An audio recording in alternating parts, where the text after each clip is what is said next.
All right, welcome to the very first episode of the Walk Through Open Doors podcast with James Henson.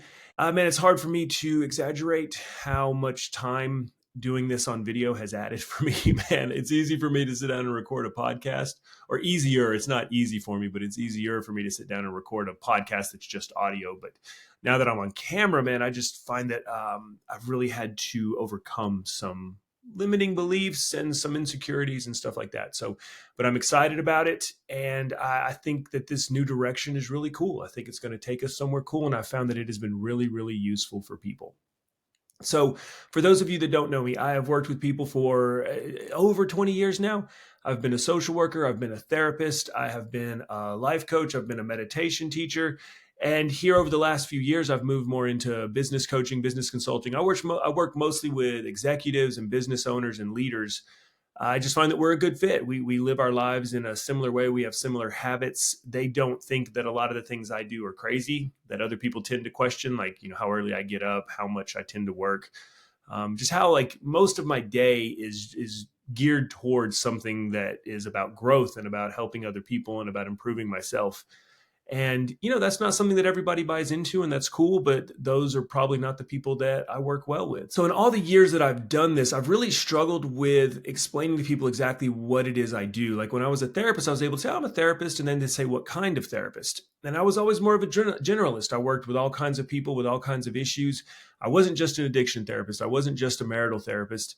And so just pinning it down has been hard. This has become more of a problem since I moved into coaching, because coaching is just so broad, and I mean anybody can call themselves a coach. There's no like regulating body, so you can just say you're a coach, and it's this broad thing. But there is something that's different about what I do. I've had enough people tell me that there's something different, something unique about what I offer, and I've always had a hard time articulating that. My wife and I have talked about it, and I've said, if I could just figure out what that is, I think I'd have something I could work with. And not being able to articulate that all changed here recently because I had a media company reach out to me. And as we were kind of sifting through my history and things like that, turning points in my life, he asked me, the guy, one of the founders who I was on the call with, he said, I need you to help me understand, how was the guy who you describe who you used to be, how did he become the guy who I'm talking to now? He said, I can't make that connection. It's a really big change. It's a really big leap. Help me understand what happened there. And I said what I've always said. I've never had a clear answer for that. I don't have that one clear defining moment. I think I have one pretty close, but that I don't have that one clear defining moment that you get in like a Sandra Bullock movie or something like that.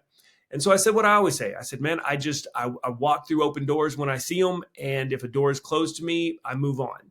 And he really keyed in on that. He saw something in that statement, and he kind of just dove into it and said, tell me more about that. And it helped me realize that one thing I am really good at is in recognizing opportunity in every situation. I'm really good at being able to find something worthwhile no matter what's going on in my own life. And this has been really helpful to me over the years. And they were able to help me take that and turn it into this whole concept called walk through open doors. So when I talk about open doors, all I'm really talking about is the opportunities that are all around us. And I think this is super important in life to recognize that there's always something you can do. There's always options. Things can be really hard. Things can be really painful sometimes, but there are options for us.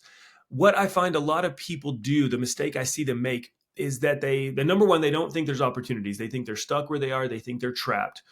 Number two, they don't want to take the small steps. That they want some big giant change. They want some kind of like Hollywood movie where somebody swoops in and saves the day. Or they are wasting their time on doors that are closed or doors that are not meant for them. And I'm really good at helping people sift through that and find ways to not do that, to find the doors that are meant for them, to walk through them, and to completely ignore the doors that are not meant for them. And that's a really important distinction, because it's tough. Our society right now tends to tell us that we're kind of trapped where we are, that our destiny is fixed, that our life is fixed, that you are limited by all these different things, including things like the economy and all these things that are outside your control. They create this place of despair, this sense of helplessness, and magically that tends to help them sell you shit you don't need. It tends to, for influencers and stuff, it gets you to tie into what they have to tell you, so they're selling you themselves. Other places are selling you products and things like that to kind of help you just keep floating along, keep getting by. The pharmaceutical industry is selling us just, take this every day and you won't be better, you won't feel great, but you won't want to die at least. And so I think that there's actually like a real big market component to this despair. I think if you can make people feel like they're trapped, if they feel like they can't escape, then you can sell them things to kind of soothe them or pacify them. And when I bought out of that, it changed my life. For me, what helped me buy out of that was, punk rock and straight edge mentality of just realizing that I have a hand in shaping my own destiny, that I can make choices. The choices I make impact my life. If I make choices that cause me trouble, then I get trouble. If I make choices that bring me opportunity, then I have more opportunity. If I can take that opportunity and do something with it, it's going to lead to more opportunities. That was life changing for me. I don't think that people that know me now understand who I used to be. I don't like going into it too much because I don't want my story to be one of struggle and, oh, please listen to me and please let me be valid because of what I've been through. But through things that happened to me when I was young, through not knowing how to deal with some things, I wound up with a pretty big drug and alcohol problem pretty early in life. And that limited me in so many ways. Like that blocked off so many opportunities for me. That shut so many doors on me. And I lived that way for a really long time. I lived with this cynical, miserable mentality. When I moved to West Texas and started to have new opportunities come my way because I was changing my life, because I was changing my choices, I started seeing these doors open for me all over the place. And I think at that time I had this mentality of like, oh my gosh, I've got to take every opportunity I can. Like a loser like me is not going to have many opportunities. I need to seize these. And so I did. I started just taking every opportunity that came my way. That was opened up to me through like, straight edge mentality, this idea that it's not that I don't drink and I don't smoke and I don't use drugs because they're bad and because they're scary and because they're awful. I don't do them because I have too many cool things I want to do. This position of like, I've got stuff I want to build as opposed to I don't want to tear things down. That was pretty radically life-changing for me. And I've seen it play out for the last 20 years. My life has been continually improving for the last 20 years. It's not been easy. I've had hard things. I've gone through some difficult things. It's life. That's what life is. Life is not always easy. Life is rarely easy. But even in the difficult times, there are opportunities we can recognize around us. There's always something. There's always an option. There's always something we can do. It might be small, but I do believe that something small is better than nothing at all. So when I left counseling a few years ago, when I let my license retire and I moved off into being a coach, or I moved over into being a coach, I got a lot of emails from people asking me like, where could they find a counselor like me? Because I've always been very, very intent on helping people recognize opportunity, on helping people realize there is something you can do in this situation. There is some change you can make. And I think that's why I'm probably a little better suited to coaching. Coaching seems to be a little more action oriented, a little more solution focused. Whereas, counseling, I want to be super clear. Counseling is awesome and it's important and it's so necessary. I go to therapy. I go to therapy at least once a month. I've been doing it since January and it's been life-changing. I'm just not necessarily wired for sitting and holding space and reflecting and, helping people dig up the past and things like that. I am more oriented towards doing something right now. Like, what can we do in this moment to make a change? That's where I thrive as a coach. That's where I thrive in working with people. It's hard for me not to like bring this stuff up like at the grocery store or, if I just hear two people talking or just in casual conversations with people I know, my mind is always looking at options. My mind is always saying, what can we do about this? I think when I was young, I really developed a cynical, miserable mentality. I thought that life sucked and I thought that everything sucked and people sucked and, I just had this awful mentality about it. To some extent, I think it made me feel smart. I dropped out of high school in 1994, 1995. I lived my life as a stupid person. And so people treated me as though I was not very bright because I wasn't bright. The choices I were making did not indicate that I was a smart person. And so I think that I developed like cynicism and being jaded as a way to appear smart. Because that's cynicism is the cheapest way to appear smart. You can just dismiss everything and everybody and it makes you seem like you're above the average person and that you've just been through so much that you get it more than they do. And it's a cheap way to appear smart. When I switched that and when I decided that, okay, no matter what happens, I'm going to make something out of it. And I just trained myself to say, okay, cool. No matter what happened, I said, okay, cool. I lost my job. Okay, cool. This is an opportunity to find another job. A relationship ended. Okay, cool. This is an opportunity for me to figure out what went wrong. This is an opportunity for me to find something different. I was working as a social worker, and I think it was like the first round of the Bush tax cuts. That's how long ago this was. My program got canceled. I said, okay, cool. I went and got a master's in sociology. I found out that sociology it's not a great terminal degree, even at a master's level, to get a job with, unless I was willing to move or I wanted to stay in academia. I said, okay, cool. I went and became a therapist. When I started to notice that I was starting to feel burned out, that I wasn't enjoying my work as much. Okay, cool. What can I do instead? And that's how I wound up in coaching. And I did this so much, it became such a part of me that it didn't even seem like it was a big deal. It didn't even seem like it was something worth focusing on. And so when this media partnership company, when the guy brought up this idea of walk through open doors, I wasn't really sold on it. I didn't think it had legs. To me, it just become so self-evident, so obvious, that I didn't think other people would really buy into it. But what I've learned is that this is actually kind of a different mentality. This idea of options, opportunities, assessing opportunities, recognizing opportunities, and only pursuing the ones that are really good for you. That's actually been really helpful. That's actually done a lot as I work with people. And I realize it's what I've done naturally over the last, 10 years as a therapist. And so this idea of walk through open doors, I think what's really cool about it is that it's very actionable. It's free. You don't have to invest time and money in this. It's something that you can do right now. What we've done over the last few months is we've found ways to kind of make this even more actionable, to make it even more approachable for people. And the thing that I found, and we're going to dive into these, we're going to take a deep dive into each of these over the next few months. But for something to be an open door in your life, we all have opportunities. There's a million opportunities around us all the time.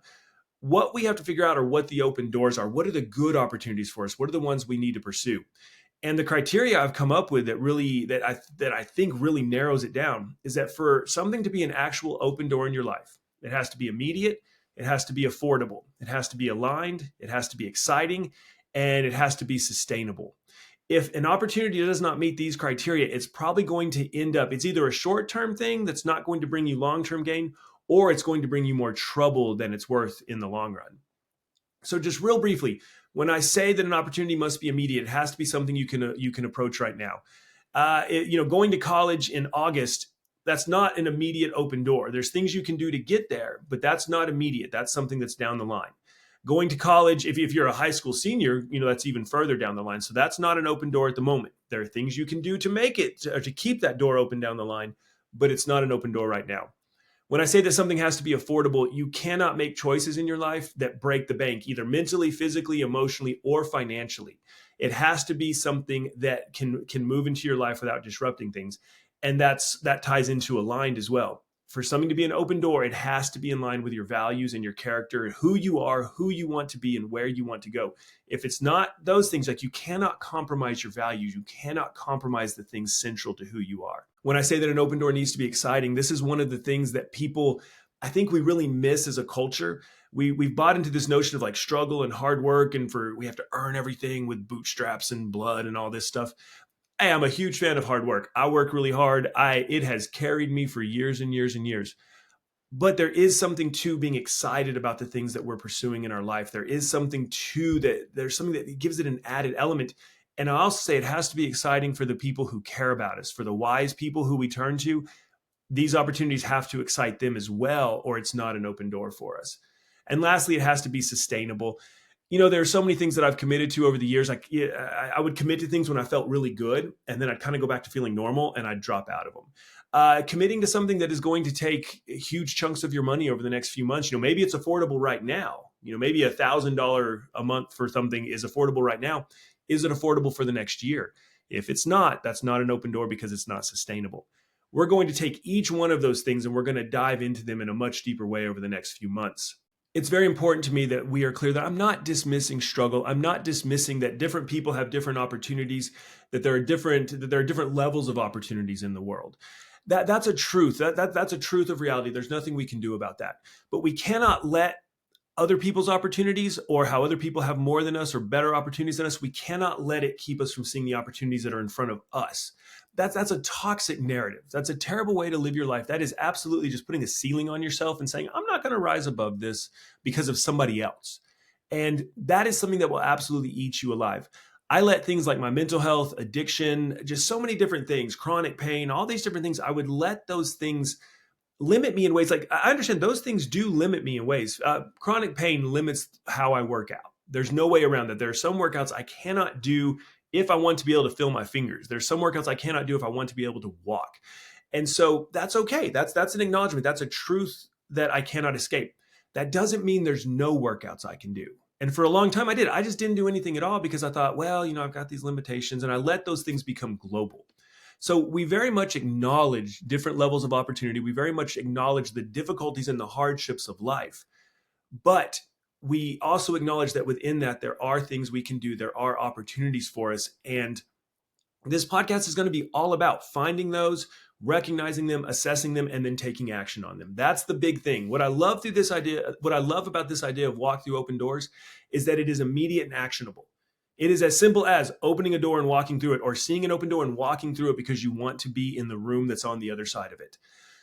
That is a life-changing thing. And so I was wrong when this company brought up this idea of walk through open doors, and I was like, I don't know, and I don't know if it has legs. This has got legs for miles and miles. I've written so many words on it already.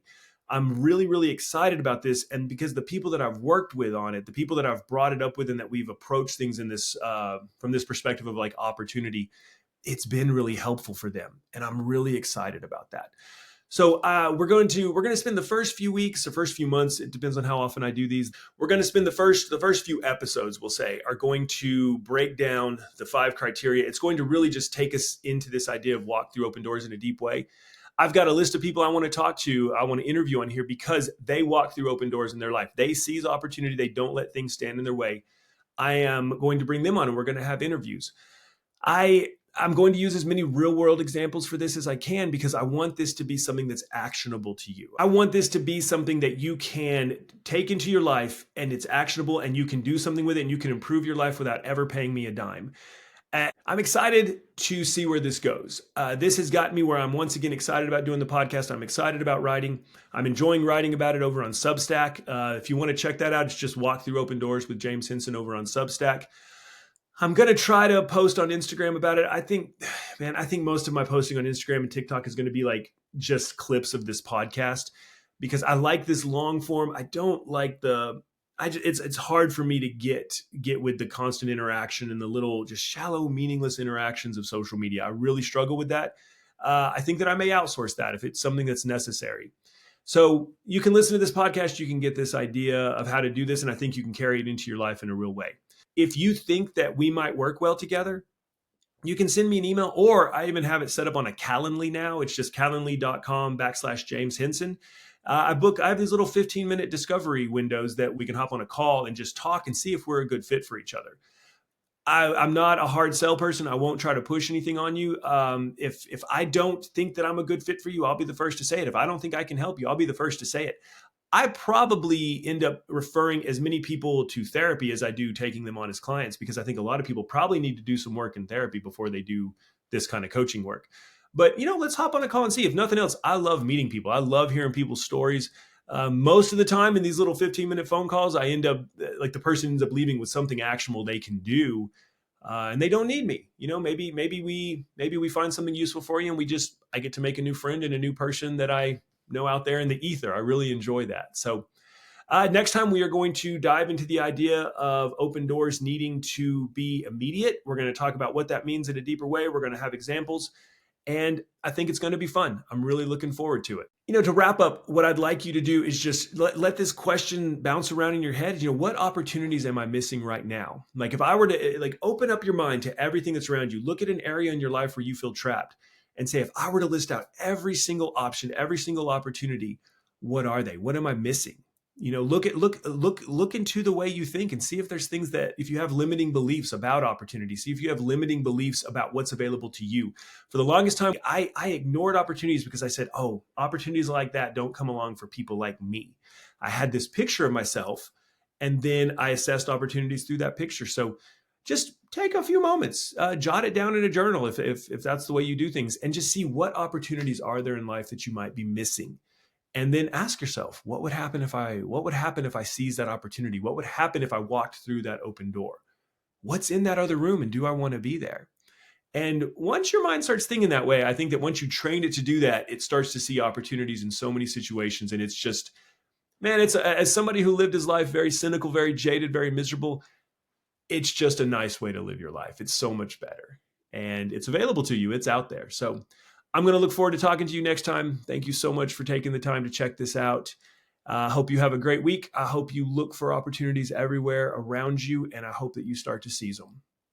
Take care.